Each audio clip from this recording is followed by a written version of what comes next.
Hello students. Previous video को आगे continue करते हैं हम। और हिस्ट्री में हम दिल्ली सल्तनत के बारे में पढ़ रहे थे। तो दिल्ली सल्तनत में हमने इल्तुतमिश के यहाँ तक पढ़ लिया था। आज की क्लास में हम रजिया सुल्तान के बारे में और दूसरी डायनेस्टीज़ के बारे में देखते हैं। तो सबसे पहले अगर हम देखें तो रजिया सुल्तान का नाम इसलिए भी फेमस है क्योंकि ये first and the last women Muslim ruler थी इंडिया की। ठीक है। और रजिया सुल्तान जिस टाइम पे एम्प्रर बनी थी उस टाइम पे फीमेल लोगों की कंडीशन जो थी कंट्री में बहुत ही ख़राब थी। एक फ़ीमेल को दिल्ली सल्तनत में सुल्ताना बनना मतलब अपने आप में एक बहुत बड़ी अचीवमेंट थी। इल्तुतमिश अपने डेथ से पहले उन्होंने अपनी बेटी रज़िया को अपना सक्सेसर यानी कि अपना उत्तराधिकारी नॉमिनेट कर दिया था। रज़िया सुल्तान दिल्ली सल्तनत की हिस्ट्री में यूनिक थी और ये फर्स्ट और लास्ट मुस्लिम रूलर थी। शी वॉज अ ब्रेव, ये बहुत ही बहादुर, इंटेलिजेंट और एक न्यायप्रिय औरत थी। इनके पास एक अच्छे शासक बनने के सभी क्वालिटीज़ थे और ये बहुत ही अच्छी घुड़सवारी करती थी और इनका जो ड्रेसिंग सेंस था वो मैन की तरह तैयार होती थी। एंड पर्सनली इनके खुद की आर्मी भी होती थी।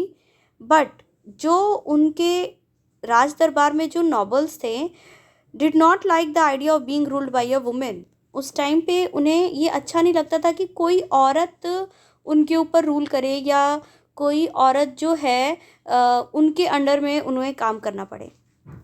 तो उस टाइम के जो काउंसिलर थे उस समय के मिन्हाज शिराज रिकॉग्नाइज्ड किया कि that although Razia was more able, मतलब रज़िया बहुत ही काबिल है एंड क्वालिफाइड, अपने भाइयों से ज़्यादा क्वालिफाइड है और अपने भाइयों से ज़्यादा काबिल है।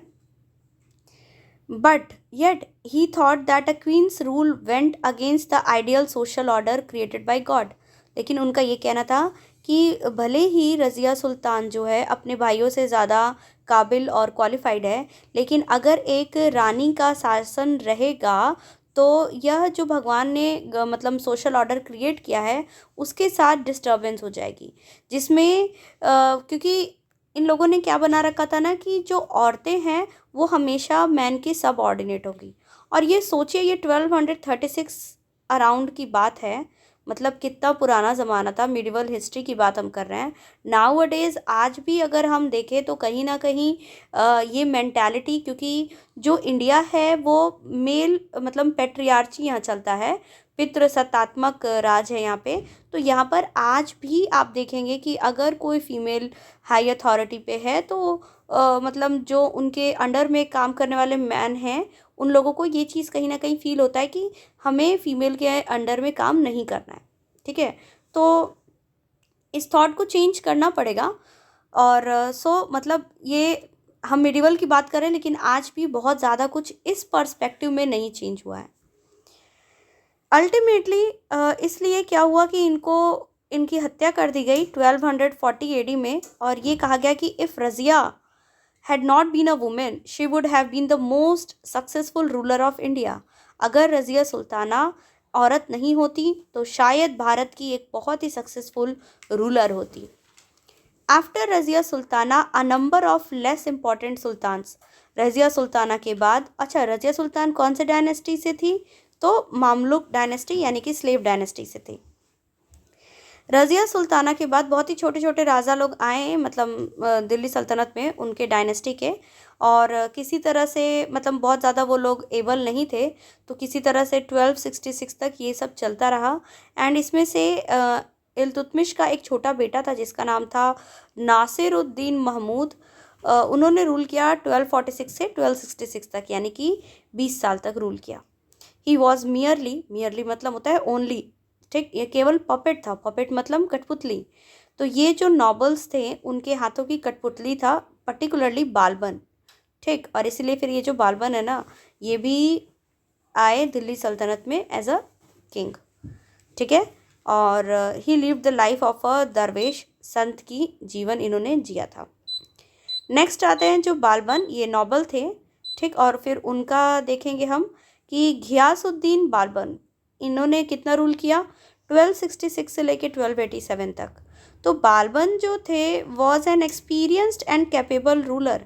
ये एक्सपीरियंस थे क्यों? क्योंकि ये नासिरुद्दीन महमूद के टाइम से, यानी कि जो इल्तुतमिश का बेटा था उसके टाइम से सब कुछ को देख रहे थे, समझ रहे थे, नॉबल थे।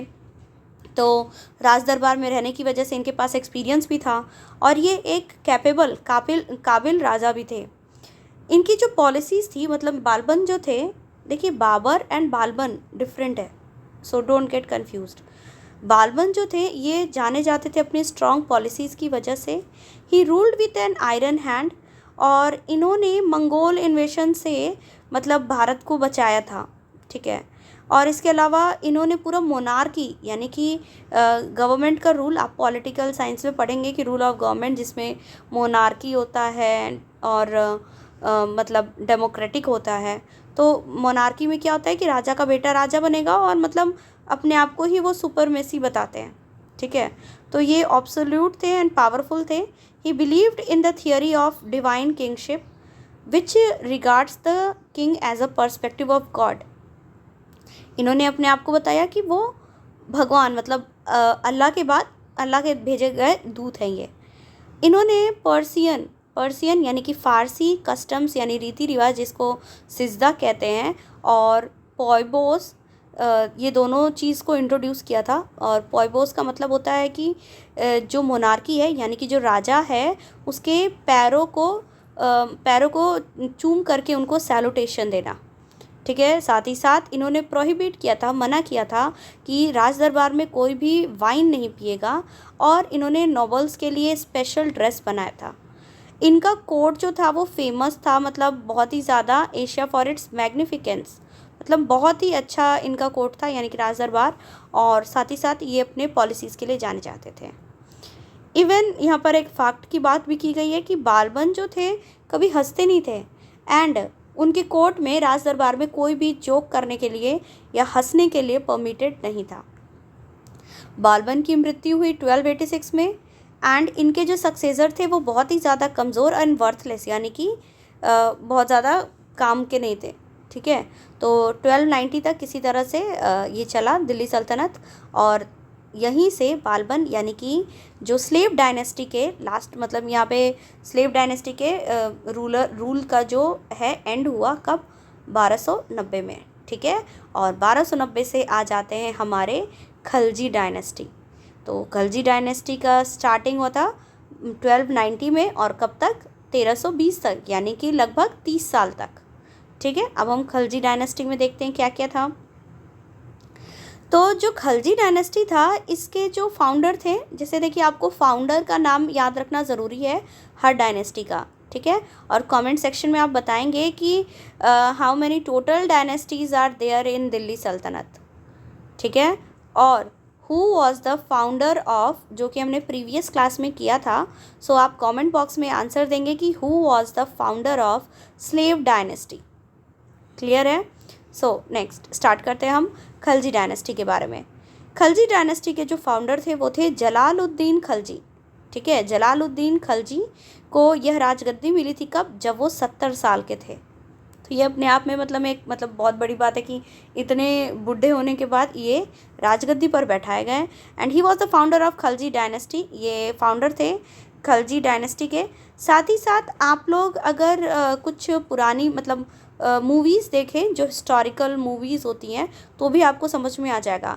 आपने वो जो अलाउद्दीन पद्मावत अगर मूवी देखा होगा, तो उसमें अलाउद्दीन खिलजी के एक बड़े पापा रहते हैं, है ना, स्टार्टिंग के सीन में ही, जिसको मार करके अलाउद्दीन खिलजी थ्रोन पे राजगद्दी पे बैठे रहते हैं। तो वही जो उनके बड़े पापा थे, जो बूढ़े से थे, वही जलालुद्दीन खिलजी थे, और इन्हीं की बेटी से फिर अलाउद्दीन खिलजी की शादी भी होती है। तो अगर आप लोग देखे होंगे तो वेल गुड, और नहीं देखे होंगे तो प्लीज़ आप देखिएगा मूवी, आपको बहुत कुछ समझ में आएगा। तो जलालुद्दीन खिलजी ने थ्रोन पे इनको 70 साल की एज में बैठाया गया, एंड ये खलजी डायनेस्टी के फाउंडर थे। ये बहुत ही काइंड हार्टेड थे और जेनरस पर्सन थे। ये अपने जो नॉबल्स, यानी कि जो लोग विद्रोही नॉबल्स होते थे, उनको भी फॉरगिव कर देते थे, माफ़ कर देते थे। और इस वजह से लॉलेसनेस हो गया था। मतलब क्या होता है ना, कभी कभी बहुत आप जब हमेशा किसी को किसी के क्राइम करने पे माफ़ करते रहो तो वो उस चीज़ को अपने आदत में लगा देता है। और यही रीज़न था कि इनके टाइम पे रिवॉल्ट बहुत ज़्यादा होने लगे थे।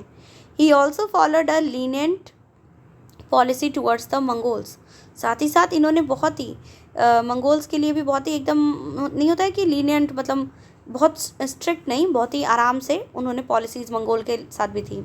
साथ ही साथ इन्होंने शादी किया था एक मंगोल के लीडर। अच्छा, क्यों लीनियंट थे ये? क्योंकि इनकी जो शादी हुई थी, मंगोल के लीडर थे, उनकी बेटी नाम था उलुग खान। ठीक है, तो उलुग खान से इन्होंने शादी किया था। Ulugh embraced Islam and settled in Delhi. उल्लू मंगोल की थी, मंगोलियन थी, लेकिन उन्होंने इस्लाम को कबूल किया और दिल्ली में सेटल हो गई। और उनके जो नए फॉलोअर्स थे वो क्या कहलाएं? नए मुस्लिम कहलाएं। ठीक है, new Muslims. Taking advantage Jalaluddin generosity, मतलब जलालुद्दीन के जो ये जेनरॉसिटी है, यानी कि जो उनकी अच्छाई थी, उस चीज़ का फ़ायदा उठा करके और फ़ायदा उठा करके उनका एक एम्बिशियस नेफ्यू मतलब भतीजा, और एम्बिशियस मतलब जिसकी इच्छाएं बहुत असीम हो। ठीक है, तो एम्बिशियस नेफ्यू जो था अलाउद्दीन, उसने क्या किया? मर्डर कर दिया और खुद ही उस थ्रोन पे, राजगद्दी पे बैठ गए। यही पद्मावत मूवी में स्टार्टिंग में दिखाया हुआ है कि किस तरह अलाउद्दीन खलजी जो है उसने अपने बड़े पापा यानी कि जलालुद्दीन खलजी को मार करके खुद राजगद्दी हथिया लिया। ठीक है, और उनकी बेटी से शादी भी कर लिया। अलाउद्दीन खलजी, इनका रूल देखिए 1296 से 1316 तक था और ये बहुत ही क्रूर शासक था। और अलाउद्दीन खिलजी जो थे मतलब एक ब्रिलियंट जनरल, बहुत ही तेज़ और एक बहुत ही मतलब एक कह लीजिए कि अच्छा एडमिनिस्ट्रेटर भी था।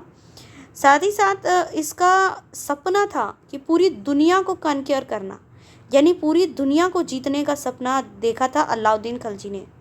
और वो अपने आप को सेकंड अलेक्जेंडर कहता था, यानी कि सिकंदर सानी। अपने आप को क्या कहता था वो? सिकंदर सानी। और ये भी वन लाइनर क्वेश्चंस में हमेशा आते हैं। एंड आपको ये वीडियो सिर्फ आपके स्कूल लेवल पे नहीं बल्कि आपको प्रिपरेशन कर रहे होंगे तो वहाँ पर भी आपको डेफिनेटली हेल्पफुल होगा। सो सिकंदर सानी जो थे, मतलब इन्होंने अपने आप को कहा और इनका ये मानना था कि डिफेंस का बढ़ावा देना, और मतलब डिफेंस को अगर हमें पूरे दुनिया को कन्क्योर करना है, जीतना है, तो अपने डिफेंस को अच्छा बढ़ावा देना होगा। साथ ही साथ he followed the policy of defence from the Mongol इन्वेशन। और इन्होंने मतलब पॉलिसी क्या अडॉप्ट किया? एक्सपेंशन का, यानी कि अपने साम्राज्य को बढ़ाते चलो। इनके समय पे ड्यूरिंग हिज रेन, इनके समय पर जो दिल्ली सल्तनत की बाउंड्रीज थी ना, वो बियॉन्ड द विंध्यास, विंध्याचल जो पर्वत है, विंध्यास के बियॉन्ड तक चली गई और दक्कन तक चली गई। दक्कन यानी कि साउथ तक चली गई। तो सोचिए इन्होंने क्या किया? इन्होंने दिल्ली सल्तनत का जो एरिया है ना उसको बढ़ाया। द सल्तनत रिच न्यू हाइट्स, और इनके टाइम पे जो दिल्ली सल्तनत था वो अपनी ऊंचाइयों पर था इनके लीडरशिप में। ठीक है, कॉन्क्वेस्ट इन द नॉर्थ। अब इन्होंने क्या किया? नॉर्थ में भी कॉन्क्वेस्ट किया, मतलब नॉर्थ पे तरफ गए ये। तो अलाउद्दीन का जो पहला मिलिट्री कैंपेन था गुजरात की तरफ इन्होंने किया, वेयर ही कॉन्क्योर्ड गुजरात एंड मलवा। 1299 में इन्होंने गुजरात और मलवा पे अटैक किया और वहाँ का कंट्रोल पूरा, मतलब वेस्टर्न सी पोर्ट्स जितने थे, गुजरात वेस्टर्न ही तो है।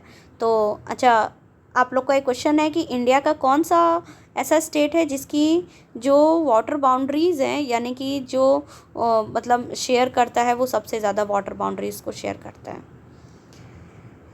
He gain control over the western sea ports, और वहाँ से उसने एक हिंदू स्लेव लाया, हिंदू स्लेव जिसका नाम था मलिक कफूर। ये भी आप लोग पद्मावत मूवी में देख सकते हैं। मलिक कफूर जो था उसको ये 1000 दिनार खरीद करके लाए थे। ठीक है, and sent him to Delhi. Malik Kafur later on became the prime minister of Alauddin kingdom. Alauddin के किंगडम का ये उस समय क्या होता था ना, स्लेव सिस्टम चलता था, यानी कि लोगों को ख़रीदा और बेचा जाता था। ठीक है, तो मलिक कफूर जो थे वो अलाउद्दीन खलजी के क्या थे? एक स्लेव थे, और इनको फिर आगे चल करके अलाउद्दीन ने प्राइम मिनिस्टर बना दिया, मंत्री बना दिया, प्रधानमंत्री बना दिया। Alauddin Khalji next proceeded towards Rajasthan. अब गुजरात और मलवा को कैप्चर करने के बाद ये राजस्थान की तरफ गए। यहाँ पर इन्होंने रणथंबोर का किला को कैप्चर कर लिया 1301 में। चित्तौड़ और मेवाड़ के किले को कैप्चर कर लिया 1303 में। अलाउद्दीन ने फिर अपनी आर्मीज़ को मलवा और की तरफ भेजा और उन्होंने उज्जैन, मांडू, धर, चंदेरी ये सारे एरियाज़ को ऑक्यूपाई कर लिया। ये सब आपके मध्य प्रदेश वाले एरियाज़ में आते हैं। इसके अलावा इन्होंने जालोर को भी ऑक्यूपाई किया। Almost everywhere in Rajasthan he met stiff resistance from the Rajput, और हर जगह राजस्थान में इनको सामना करना पड़ा, किससे? राजपूतों से। The Rajput women perform jauhar. Rajput women क्या करती थी? अपने पति के डेथ के बाद जौहर करती थी। जौहर भी आप लोग पद्मावत मूवी में देखे होंगे, ठीक है। जौहर एक क्या होता था?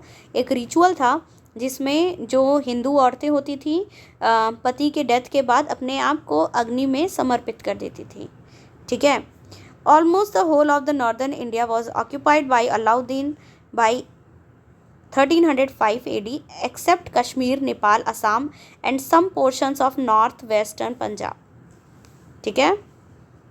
मलिक कफूर को कितने में खरीदा गया था? 1000 दिनार, इसलिए मलिक कफूर को 1000 दिनारी भी कहते थे, ठीक है। After Alauddin's death he dreamed of becoming the sultan of Delhi but was killed by his rivals. Alauddin Khalji के मृत्यु के बाद मलिक कफूर सोचता था कि मैं दिल्ली सल्तनत का राजा बनूंगा, लेकिन उसके राइवल्स ने मलिक कफूर को भी किल कर दिया। Conquest in the Deccan. Deccan में कॉन्क्वेस्ट की बात अगर हम करें तो Alauddin was the first Muslim ruler to send an expedition to the Deccan. ये पहले ऐसे मुस्लिम रूलर थे जिन्होंने डेक्कन की तरफ अपनी आर्मी को भेजा, और इनका मेन ऑब्जेक्टिव क्या था कि डेक्कन का जो एरिया था ना वो बहुत ही ज़्यादा रिच था, बहुत ही अमीर, मतलब पैसा था वहाँ पे, रिसोर्सेज थे वहाँ पे, उसको लेकर के आना। डेक्कन एक्सपेडिशन से Malik Kafur who defeated and subjugated the rulers of. Malik Kafur ने किसको हरा दिया? देवगिरी के रूलर्स को, तेलंगाना और होसला किंगडम्स को हरा दिया। Malik Kafur further penetrated the Pandya. उन्होंने ख़त्म कर दिया, मलिक कफूर बहुत ही ना क्रूर था, उसने ख़त्म कर दिया पांड्या किंगडम को भी साउथ तक जा कर के, ठीक है। और वहाँ पे भी मदुराई और रामेश्वरम जो टेम्पल है उसको भी लूटा, और उसने टेम्पल को डिस्ट्रॉय कर दिया। He destroyed the temple and built a mosque in its place and named it after Alauddin, और अलाउद्दीन के नाम पर वहाँ पर मस्जिदों का निर्माण करवाया, ठीक है। और the territories of the Deccan were not annexed by Alauddin. Territories जो था वो अलाउद्दीन के द्वारा एनेक्स नहीं किया गया था। He knew very well that it would be difficult, क्योंकि उनको पता था ये कि इतना बड़ा मैं अगर साम्राज्य बना लूँगा तो इतना को रूल कर पाना मुश्किल है। मतलब ये हराया तो इन्होंने साउथ में भी, वहाँ से पैसे लूट करके लेकर के चले आए अपने यहाँ, वहाँ पर अपना साम्राज्य नहीं बढ़ाया, ठीक है। तो अलाउद्दीन का ये पूरा आपका रहा। और he consider the Deccan as a milch cow. Milch cow क्या होता है? मिल्च काउ मतलब दुधारू गाय हिंदी में कहते हैं, यानी कि ऐसी गाय जो दूध देने वाली है। तो डेक्कन को इन्होंने क्या कहा कि डेक्कन एक बहुत ही रिच प्रोविंसेस था, तो ऐसे प्रांत जहाँ से पैसे की जब भी ज़रूरत हो ये लेकर के आ सकते थे। So he considered Deccan as the milch cow. Clear है ना? मंगोल का इन्वेशन। अलाउद्दीन जैसे भी थे बट मंगोल के अटैक से इंडिया को बचाया था। तो क्योंकि मंगोल ना उस टाइम पे बहुत ज़्यादा पावरफुल हुआ करते थे, तो द रेन ऑफ अलाउद्दीन जो है वो सीरीज़ ऑफ मंगोल इन्वेशन बहुत सारे होते गए उनके टाइम पे। और old forts of the Punjab, Multan और Sindh were repaired and several new ones were build to protect the frontiers. Alauddin Khilji ने ये पूरा जो बाउंड्री था इंडिया का उसको स्ट्रॉन्ग बनाया ताकि बाहर से अटैक ना आ पाए। एडिशनल आर्मी पोस्ट किया गया फ्रंटियर पे, ठीक। स्पेशल गवर्नर जो है वो अपॉइंट किए गए फ्रंटियर पे, जिनको कहा जाता था वार्डन ऑफ द मार्चेस। पूरी इंटायर आर्मी को इन्होंने रीऑर्गेनाइज्ड किया और स्ट्रेंथेंड किया। इसके अलावा Mongols who got settled in Delhi were massacred. जो भी मंगोल्स जो दिल्ली में सेटल हो गए थे उनको इन्होंने पूरा हत्या करवा दिया सबकी, ठीक है। सप्रेशन ऑफ रिबेलियन, यानी कि दबाया कैसे गया इस रिबेलियन को? तो इस रिबेलियन को दबाने के लिए अलाउद्दीन जो है वो क्लोजली एग्जामिन किया पूरी चीज़ों को और अपने नोबल की गाइडलाइन के हिसाब से इन्होंने काम किया, ठीक है। यहाँ पर अगर हम देखें तो the use of liquor and drug पूरा प्रोहिबिट कर दिया गया था। Alauddin himself gave up wine and all his wine vessels were broken in front of the public.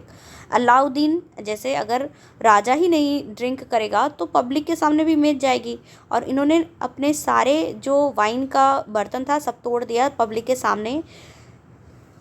Wine का sale and organisation of wine parties were also banned. अगर कोई wine का party देता था तो ये सब कुछ बैन हो गया. ठीक. स्पाई सिस्टम यानी कि जासूसी करवाना शुरू कर दिया इन्होंने. नॉबल्स इवन अलाउ नहीं थे कि ये सोशली अब इंटरनली बिना अलाउद्दीन के परमिशन के बिना ये लोग कुछ बात कर सके. गैदरिंग्स और ये सब कुछ अब ख़त्म होने लगे थे. आर्मी का रीऑर्गेनाइज किया अलाउद्दीन ने. अलाउद्दीन खुद अपनी इतनी बड़ी आर्मी का देख रेख करता था. एंड अलाउद्दीन के टाइम पे system of branding of horse's, दाग प्रथा, ये बहुत इंपॉर्टेंट है. वन डे एग्जाम में बहुत पूछता है कि what is the meaning of दाग प्रथा.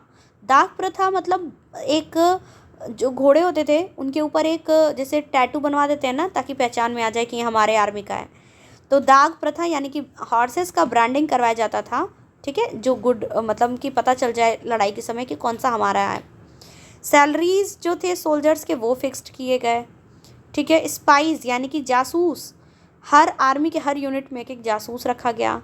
अलाउद्दीन खुद ही अपना पूरा ये आर्मी का मेंटेनेंस और देख रेख करते थे और डिसिप्लिन बना के रखते थे. ठीक है. इसके अलावा हुलिया, हुलिया मतलब हुलिया क्या होता है, किसी का एक स्ट्रक्चर. ठीक है. हुलिया देखते थे मतलब पूरा उसका बनाया गया कि हमारा आर्मी ये कपड़ा पहनेगा ऐसा दिखेगा. और इसके अलावा इन्होंने इकोनॉमिक रिफॉर्म्स भी बहुत किया, यानी चीज़ों को इन्होंने सस्ता कर दिया, जो नेसेसरी और लग्जरी थी दोनों. मतलब इट वॉज, क्योंकि बहुत इम्पॉसिबल सी चीज़ है कि सामान को बहुत ज़्यादा सस्ता नहीं कर सकते हो. ठीक है. तो लेकिन अलाउद्दीन का ये मानना था कि अलाउद्दीन को मानना था कि जो सुल्तान है उसकी ये ड्यूटी है कि लोगों का वेलफेयर का काम कर सके. साथ ही साथ इसने क्या किया कि पूरा मार्केट के ऊपर अपना कंट्रोल कर लिया. और जो कम्युनिटी था, मतलब कमोडिटी कह लीजिए या दीवाने, यहाँ पे देखिए कुछ रेगुलेशंस बनाया. ठीक है. 2 ऑफिसर्स को इन्फोर्स किया, दीवाने रियासत और सहाने मंडी. ये लोग क्या करते थे, देख रेख करते थे कि मार्केट का.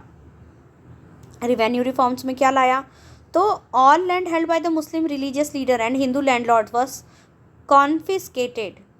दे वर नाउ रिक्वायर, मतलब चाहे हिंदू रूलर के पास हो चाहे मुस्लिम के पास हो, सबको टैक्स देना पड़ता था.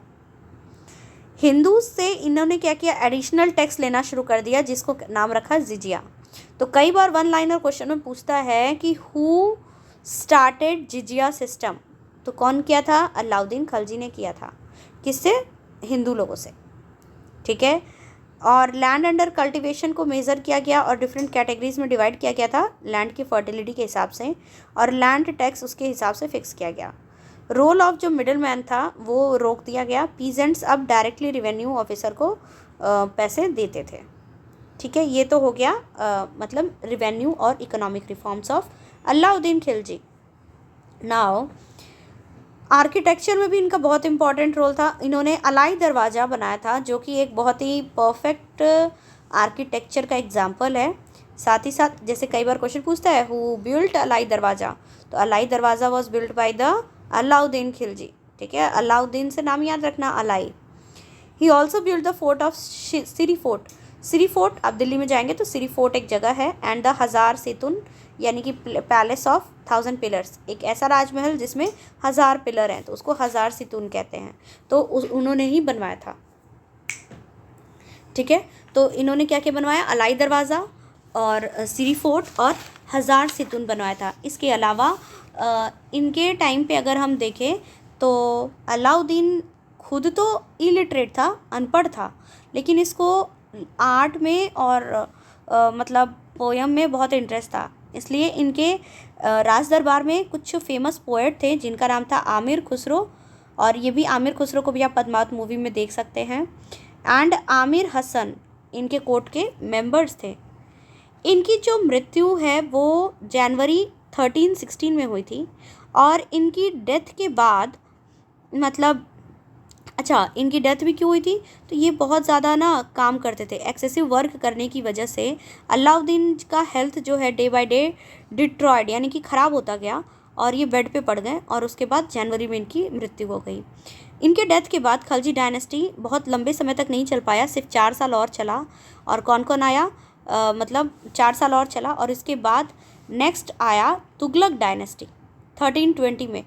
और तुगलक डायनेस्टी जो थे, इनमें सबसे पहले जो मतलब फाउंडर थे तुगलक डायनेस्टी के, वो थे घियासुद्दीन तुगलक, जिन्होंने खलजी डायनेस्टी के लास्ट किंग, जिनका नाम था नसीरुद्दीन खुसरो, उनको हराया, मारा। और देन तुगलक डायनेस्टी, दिल्ली की 3rd डायनेस्टी स्टैब्लिश हो गई। सो नेक्स्ट वीडियो में हम तुगलक डायनेस्टी और दिल्ली के आगे की डायनेस्टी के बारे में जानेंगे। Hope you like this video. Please like, share and subscribe. Thank you.